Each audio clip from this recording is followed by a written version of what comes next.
little later on in the show. In the meantime, everybody, happy Friday to you and welcome to Central Valley Today. I'm Alex Delgado. Stephanie Bainham is on assignment. We sure appreciate you being here. We hope you had a great week. We're going to start with a major issue here in our city, homelessness. And actually, it's a major issue all across the state. Here in Fresno County alone, though, more than 1,800 people are homeless. And that is according to a report titled Street to Home, Fresno County, a framework for action.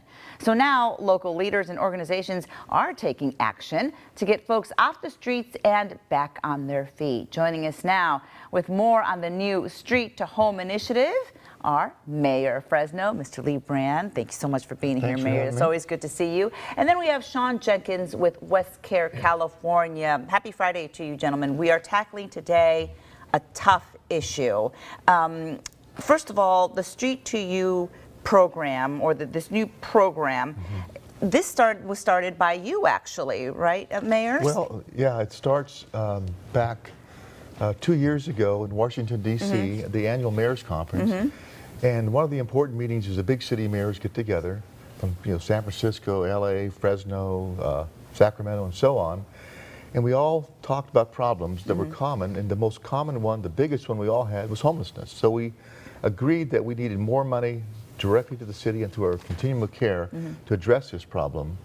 And we all agreed to lobby the legislative leaders and the governor, which we did. We had at least 2 or 3 visits there, and we were successful in securing about $500 million of money, of which about $3.1 million went directly to the city. It's called HEAP funding, and about $10 million went to the continuum of care and their services for the homelessness.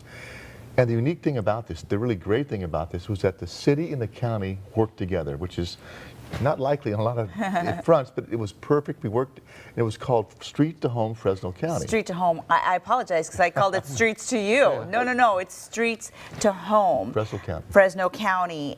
This is a big issue here in our city, and we see a lot of homeless people out in the streets, especially now in the bigger intersections. Sean, how are you involved? WestCare. So I'm also the chair for the Fresno Madera Continuum of Care, and then I'm the senior vice president, well, deputy chief operating officer for WestCare. So we do homeless services, but I represent the Fresno Madera Continuum of Care as their chair, and then we kind of set over the top of the HUD funding for Fresno and Madera and the homeless services in that way. And then partnering with the city and the county on the Street to Homes project. The Fresno Madera Continuum of Care is a partner on there. So you just received a hefty check. Yes. $10,000 to help you in addressing this problem. But let's get down to the nitty-gritty. How hard is this going to be, Mayor? This is a very complex, difficult problem that is facing every city, big and small, in the state, across the country. And we did a lot of research. HB, so my team, spent a lot of time. We went to several cities, Portland, San Diego, San Francisco, San Jose, Tucson, trying to find the right model. And everyone's a little bit different, but one thing is we're not going to solve this problem overnight. Our goal is working together with the providers in Fresno County is to get a handle on this and try to reduce that population, particularly the ones, people that are displaced and through economic reasons and not having like mental health or substance abuse issues. They'll be the easiest type of population to do. But I'm not going to put it and say we're going to solve homelessness in Fresno overnight, but my goal is to make a dent to improve the quality of life for our citizens out there, businesses, and the people that are affected, get them an opportunity to get off the street and get their life back together. How are we going to do that? How is this program going to accomplish those goals? So Kaiser put out their Thriving Communities grant, and so they had $200 million that they were putting out. And actually HB's from the mayor's office contacted me from the Continuum and the Housing Authority, and we had a conference call and we talked about it and we looked at the grant. And we didn't know if it really fit the concept of Street to Home, which was bringing a collaborative group of, everybody, the city, the county, our business districts, faith-based communities, hospitals, trying to bring everybody together because it's a community problem. Not one agency or the county or the city is going to solve it by themselves. So we talked to Kaiser about it. about the concept. They said, yeah, we think that we can fit this in if you write it. So WestCare wrote the grant, but we were really just acting as a pass-through to help start this organization. So it was $150,000 to hire an executive director for the organization and some staffing for them and some support. And that's to pull all of the community together. Street to Home is really designed to pull all the community together, align our resources and funding in a common direction so that we can tackle this problem. And do what with the money, though? That's what I'm trying to figure out. Like, are we going to build shelters? Are we going to take those buildings that are abandoned and fill those with our homeless? How specifically? So Street to Home doesn't necessarily have the dollars. So we have HEAP dollars that the mayor talked about, and then we have continuum dollars. There's money going out for community triage, which would be shelters, 100 beds of that. Bridge housing, which would be a kind of a step down from a shelter, 60 beds of that. Then rapid rehousing to get somebody housed into permanent housing. Also outreach, coordinated entry, because you have to coordinate all these services and stuff. And then the city's putting out their portion of dollars too. So we are putting dollars out on the streets to actually address this problem. Yeah, the city, roughly half our resources are going to a triage center, 37 beds, could be one or more locations. What we don't want to do is focus everybody in one location. We're respectful of the community.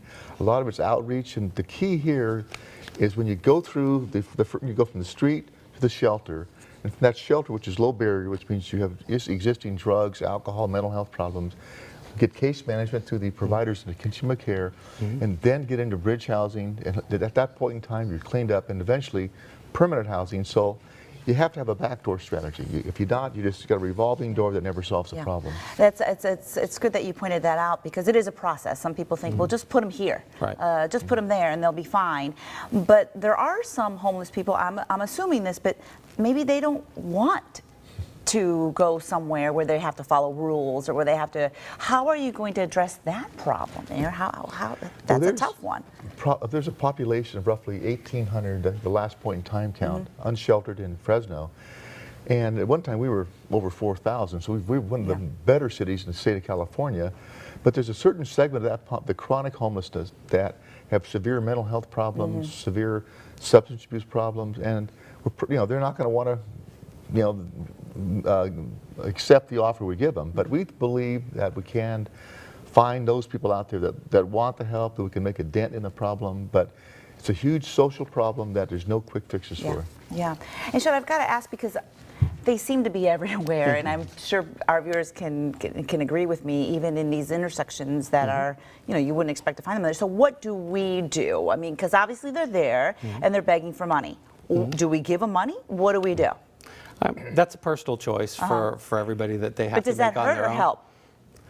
You know what, I can't say whether it hurts or helps. I mean, if they want to direct their funding a way that they feel like is going to be better, they could direct it to one of the homeless service providers. You're talking the Rescue Mission, Turning Point, EOC, Poverillo House, WestCare, Marjorie Mason Center. So they could direct their donations there and make sure that those go to the right place.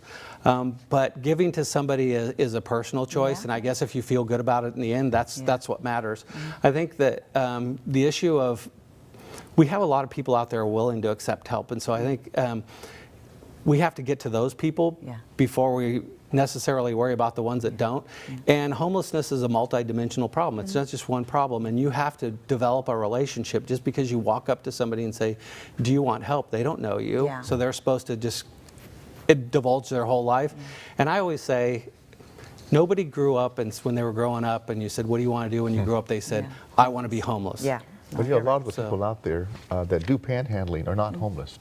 They have a home. That's a good point. That's an occupational choice. That's a good point. I agree with Sean. It's a choice on giving, but I believe in the end it does not serve the purpose, but I think you're better off to go directly to the agencies that Sean represents to get the direct help. I'm glad you both pointed that out. And if you want more information at home on the initiative here, Street to Home, Fresno.org is the website there. So anyone can help, anyone can do their part, but we sure appreciate our city leaders doing whatever they can to help as well. So I appreciate your time. Thank you so much for being here. Thanks for having me. All right, of course. Coming up, everyone, it's all about empowering young girls at this weekend's Girls World Expo. We've got all the details coming up next.